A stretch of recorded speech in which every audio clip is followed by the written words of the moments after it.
How are you doing, Rachel? I'm great, thanks, Douglas. And yourself? Yeah, I'm doing quite well. I just came out from swimming, so yeah, I feel relaxed. Amazing. I'm glad you're able to get that in. Yeah, absolutely. So today we're here to talk a little bit about the future of work and the exciting things that Multiverse is doing. And so I'd love to, maybe you were able to kick us off by telling us a little bit about Multiverse. Yeah, sure. I was just listening to Jeanette, and what an incredible speaker. I Oh, think, yeah, so many I was actually typing down notes as I was listening away. I think she said something that really resonated with me, which was great brands, you know what they stand for and what they believe in. mm, I think that's what's always attracted me to roles. And I guess it is that strong brand and that strong belief. And that's definitely what attracted me to Multiverse. Multiverse is an ed tech company on a mission to create a diverse group of future leaders. And we believe that you do that through apprenticeships.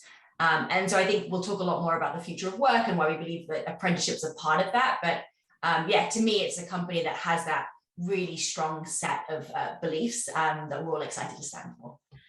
that's it sounds fantastic, and it seems like really the right time.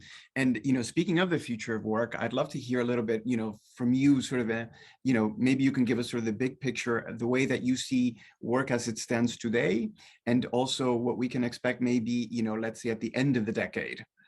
Yeah. I mean, I'm sure all of us, if we think over the past several years, we think about how much has changed, right? None of us can reflect whether it was as all instantly going to sort of full remote roles and then coming back and hybrid, or it's just, and what that did to the acceleration of organizations' need for data, digital, and tech skills. And we're seeing that globally. And I think it was recently stated that 85% of jobs that will be around in 2030 don't exist today. And so when we think about what the future of work looks like, yes, predictions are hard, but what we do know is that the technical skills needed 10 years from now are different than today. And so I think when we think about educating and preparing individuals for lifelong careers, the idea that you sort of do 3 or 4 years of a shot of learning at your start of your career, and that prepares you for a 30, 40-year career, I mean, that's just not true anymore, right? No. And so I think we think a lot about how we actually prepare individuals for lifelong careers, how we prepare them with the technical skills to get started, but also how we prepare them with those durable skills, those soft skills, to help themselves reskill throughout their careers as they prepare for those transitions. Ultimately, resilience is what we all need in our careers now. I agree with you. So yeah, maybe you can tell us a little bit about, exactly how is it that the program works? A little bit, what is the value proposition for, as somebody, as an apprentice, and then also maybe for the host companies as well? Yeah, great question. So how the program works is our typical program is 12 to 15 months for the apprentice. We have 3-year programs, but our typical program is 12 to 15 months. And during that time, you're a full-time paid employee at an organization. Organizations from Google to Citibank to the NHS. We've got a wide variety of clients, and our apprentices at these organizations are working in full-time paid roles, paid a living wage for their city or their country. And on top of that, they're spending about a little under 20% of their time with Multiverse, learning the technical and durable skills they need for their role. So it might be on a software engineering apprenticeship, they might be on a data apprenticeship, they might be on a digital business apprenticeship. And each of those different apprenticeships are preparing them with the different skills to make sure they've got the skills they need in that role they've been hired for. Yeah, go ahead. Yeah, no, so tell me a little bit about, those apprentices. So are those, for example, some are, tell us, are those within the companies themselves or outside of the companies? Tell us how you are, where they're coming from. Yeah, great. So we recruit apprentices in 2 ways. One, from the market. So we recruit young adults across the US and the UK into their first professional role. And so, we can talk later about the different types of channels that we use to do that, but that really is an individual who's, today either just leaving, some type of school, education, maybe working today, but not in a job that they consider a career. and we're placing them into their first role. And so Multiverse does that recruitment and that placement and training. And we also recruit from within companies. So you may be working at one of our largest customers, Barclays, today, and you're working at Barclays, but you want to develop your skills to accelerate your career, or potentially move across functions. And so that's something that we work with customers a lot to do, to help upskill their employees, to support retention, and sort of helping addressing those skill gaps too. Yeah, I mean, in that way, you're actually addressing those two problems that you mentioned earlier, right? On the one hand, we have just 85%, I mean, we have this huge gap. So we need to make sure that we get enough people, like new, fresh blood, if you will, into the system, into the work world. And on the other hand, of course, you're going to need to reskill, right? Because this is something, it's a lifelong learning. It's a little bit like, being at the university. You need to, things, particularly in this day and age, where our knowledge base is significantly changing in years, constantly, but certainly a lot faster than it used to. Totally. I mean, we hope to see many of our apprentices back years from now, as they're sort of looking to upskill themselves, right? They may have done an apprenticeship early in their career, but be ready to do another one in several years to sort of further accelerate themselves. Interesting. Tell me, I'd love to hear about, so this is one of the problems, right, that we see, is we don't have, enough people, but part of the, challenge is we don't also have really enough of, it's not representative, the workforce really. So I'd love to hear, how are you solving this particular challenge of work? Yeah, great. Yeah, I'd say, two of the most common reasons companies work with us are, one, as we've discussed, this massive skill gap. And two is the representation they see in their organization. They want to represent the communities they serve. And today, they've got aggressive targets to do so, but aren't quite sure what tactics to deploy to make progress. And so those are typically the problems that we come in to help.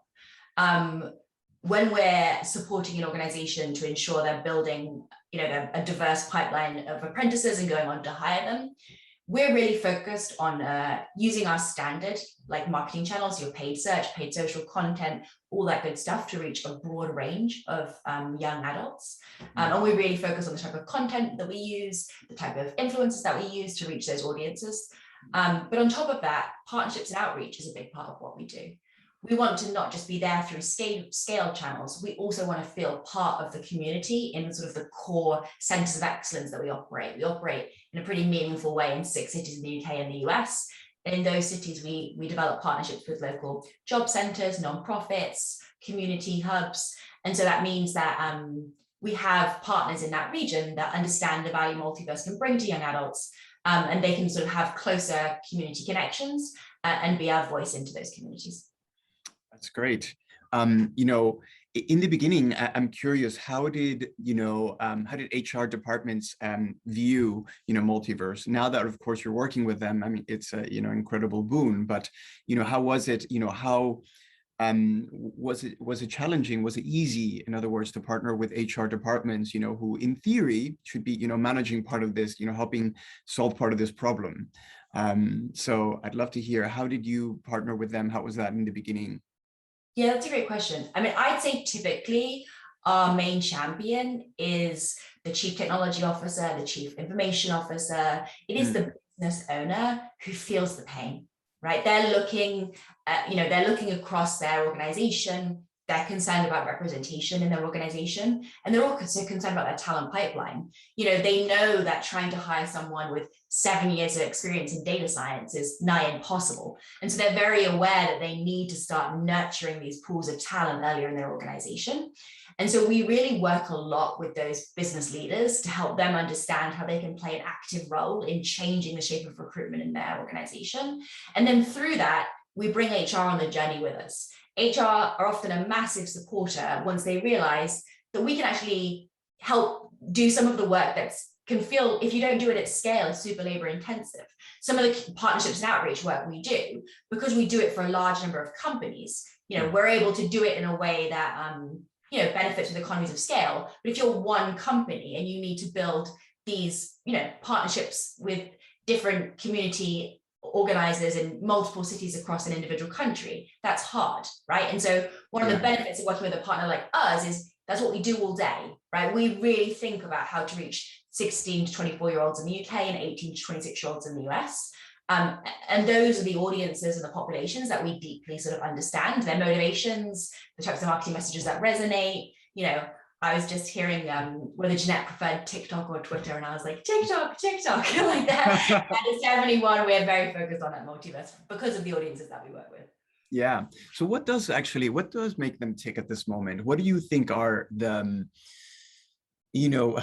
what is on the mind of this target at the moment? What is, tell us, maybe, I don't know if you've had I'm sure you've had an opportunity to kind of segment, and while every individual is different, what commonalities are you seeing, within this age group, in terms of, aspirations, in terms of frustrations? Yeah, I would love to hear a little bit about that. Yeah, I often read these news stories about Gen Z and how they're different than the millennials, the boomers. I never really know what to think of them. I usually think that they're just some story that the editors asked them to write with little context. What I've observed is that every generation actually has something really strong in common, which is a real desire to have, they have ambitions in their life that they just want the opportunity to be able to fulfill. And, at times there's frustrations because of, especially today, right, in the UK, we're seeing cost of living crisis, the concerns around the increasing cost of student loans. And you can imagine that backdrop as a young adult being pretty scary. But what we hear consistently is that people want an opportunity to develop a career, something that's a work that's meaningful to them, however they derive meaning from that work. And two, family sustaining wages. We've seen a lot of stagnation of wage growth in the UK. And in the US, access, yes, there are higher wage jobs, but access to them, definitely has high barriers that have systemically been applied differently to people of color. And so we really do notice that the thing that motivates our young adults the most is an opportunity to learn technical skills that will set them up for a long career and a fair paying wage, and then a great company to work at.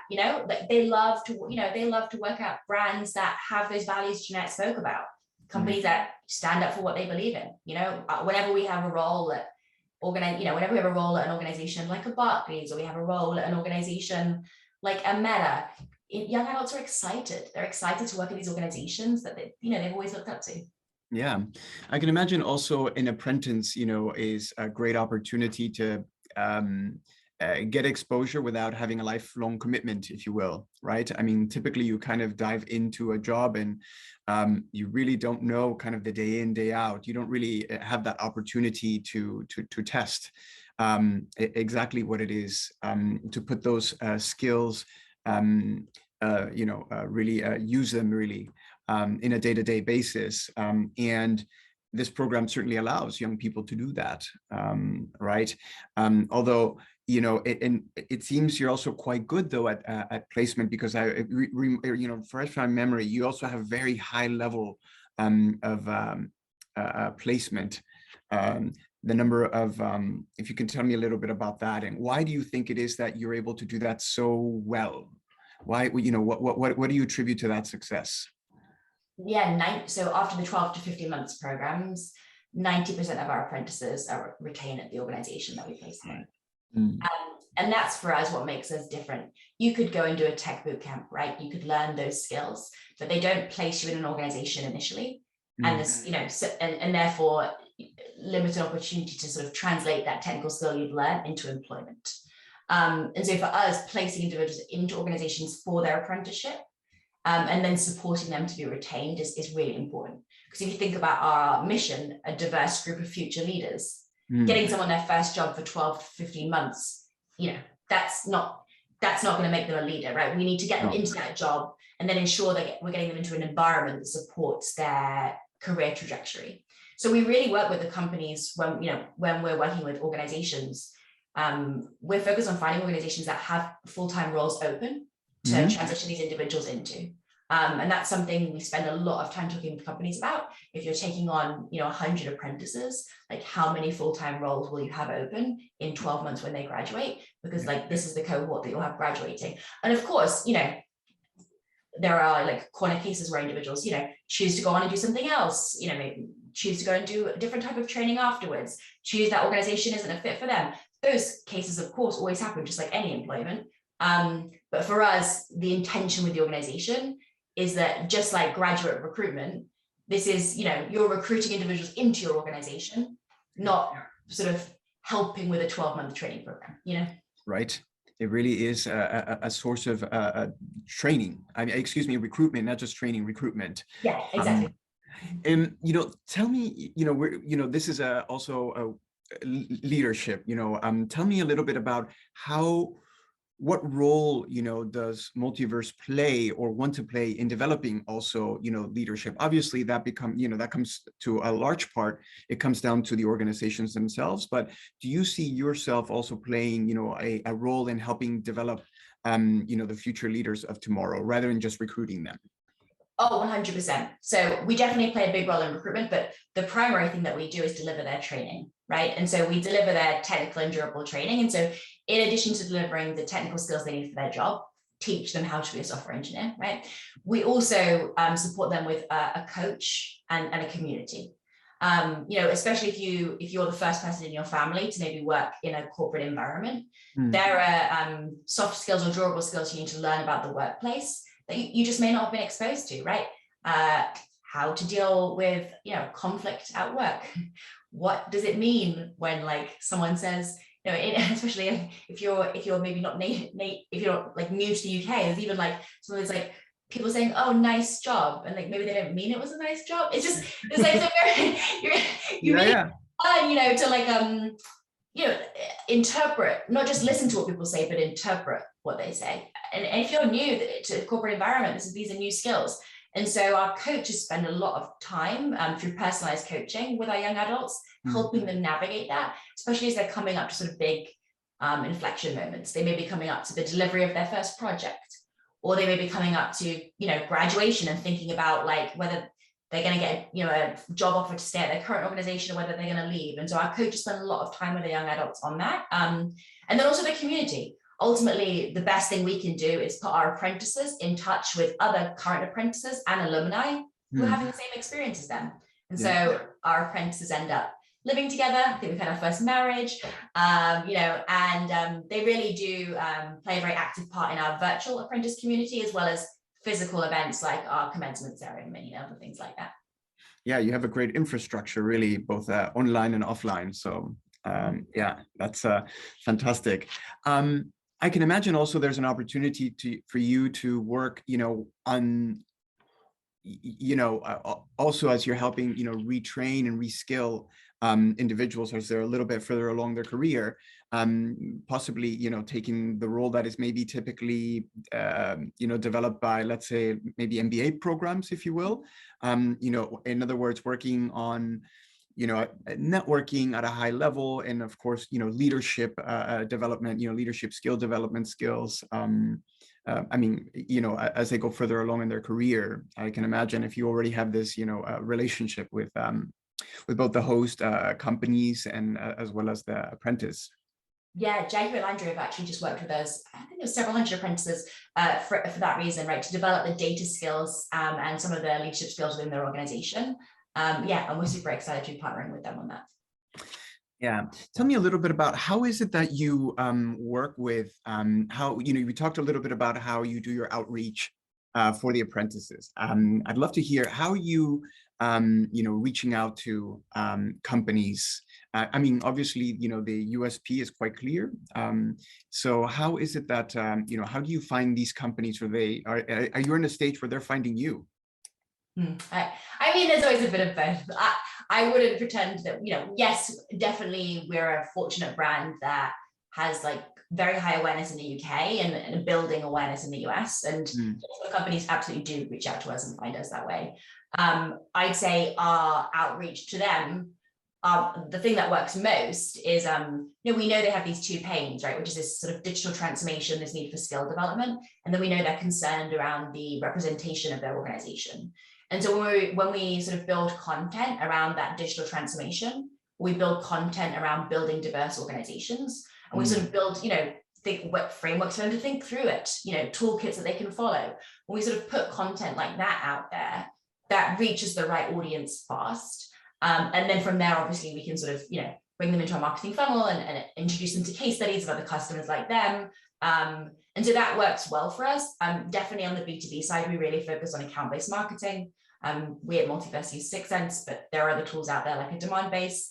And for us in B2B, it's important that the marketing team and the sales team are both agreed on what our target customer is, our target accounts are, and that we're both, warming the market and, selling to the same market. And so we're working together as one team. That makes a lot of sense. And tell me, what are some of the, challenges that, you're seeing? You've got a great opportunity, obviously, and you're solving a great, pain point for both, apprentices and certainly companies as well. What are some of the challenges that you're finding as you grow? You're developing, you've got a great program. You've taken the time to also develop the infrastructure to be able to have the communication and be able to recruit individuals. What has been the most challenging aspect of, growth for you? Yeah, that's a great question. I'd say just like many fast-growing organizations, operational scale is hard. And for us in marketing, I joined just over a year ago, I think around 1 year, 1 quarter ago. And you really are sort of racing to catch up with the business. I constantly think, gosh, this is where marketing should have been a year ago, in terms of if it's, pace of hiring, pace of like evolving the tech stack, pace of refining our message or how we think about our personas. And so I constantly feel like I'm sort of chasing to catch up. But I consider that like a fortunate problem to have. Like that just shows that, we're in a market where there's demand and the demand is pushing us to grow rapidly as a business. And yeah, I think the challenges there just come, how quickly can I actually evolve my, personal and professional capabilities actually to keep up. My job today is really different than the job I had a year ago as the team scales. And so you also have to be committed to your own technical and durable skill development, How has it actually changed, like from a year ago? I'm curious. Yeah, when I joined, there was 300 employees at Multiverse, and today is 850. Wow. And when I joined, we were just about to close our Series C, and we closed the Series D, and like 6 months ago now, I think. And so, just in terms of volume of employees, I'd say that's a change. And then in terms of aspiration, right? When you first join, you're joining as the marketing leader to build a marketing team, to be a player coach. You're writing the blog posts, and you know what I mean. And you really are doing everything. And as you build that team out, you start portioning off parts of your job to other individuals, and then over time you have now I have managers of managers, and I obviously come from a large organization. I come previously from LinkedIn, where I was operating in a scale team, in a scale organization, but you have to be ready to go back and build from the beginning, know what you're building towards, and then be ready to be an even larger senior leader than you were in your role before. So it's definitely, I remember when I was interviewing for the role, the president, Jeremy Duggan, said, this is going to be really different than LinkedIn. And I said, people always say that about big tech, Jeremy. I said, big tech's actually it's a tough job, big tech. I was like, it's pretty hard hours. I was like, I work on like really big products at LinkedIn. I'm in the HQ office. It's intense environment. And he said, no, you need to know what you're signing up for. This is going to be much harder. And he was right. And he reminds me constantly how right he was. I wouldn't change it for the world, right? Because ultimately, like, if you believe in what you're standing up for as an organization and you believe in the mission you're solving, yes, it's hard work, but it feels worth it. I understand. Tell me how you're developing, leadership within your within the organization. How does Multiverse, and also how are you doing it within your own team? I mean, you've had I'd love to hear about that. We're really fortunate as an organization, like with our leadership and how committed they are, like both our CEO, Ewan, and our president, Jeremy, how committed they are to developing diverse leaders, because of our mission as a company, something that's super important to us as well as an organization. And so we actually have leadership development programs for exceptional talent in our teams that we can place them on, which for a fast growing scale up, I think is pretty unusual. And we have a really an individual, Chi at our organization, and she takes that program pretty seriously. And I think it's an exceptional opportunity for young individuals with high leadership potential at Multiverse. And then how do I think about it myself? I really think about giving individuals, everyone will make mistakes at work, especially when you're moving quickly. We say at Multiverse, we often say, don't let good be the enemy of perfect. You really just I think the other way around. Don't let perfect be, you really just need to get it out the door.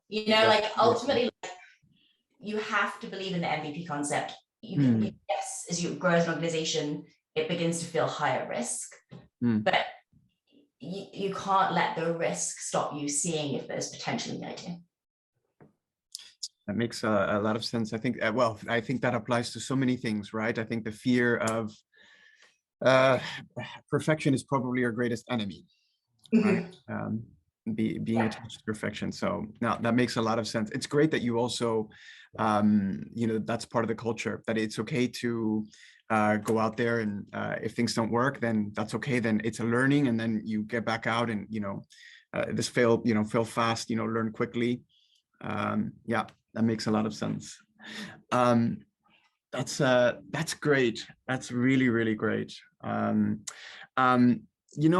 I'd love to hear a little bit more about, what are things, looking back at, you've been a year there. You've learned a lot. The team has grown a lot. What has worked? What hasn't? Let's talk about, what I love to hear. People don't often talk about what the things that don't work, when you do break things, people say, we encourage people to do that, but what hasn't worked, and what have you learned from that? That's a great question. Many things haven't worked over the past year. I'd say on a personal level, balancing meeting in-quarter goals. I'd say in my first 6 months in the role, I really wanted the team to start feeling like they could fulfill their in-quarter goals and that they could be on track. And so I sort of encouraged them to focus on their in-quarter goals. And in doing so, actually, I didn't leave enough time for them to think about our 1 year goal, our 2 year goal.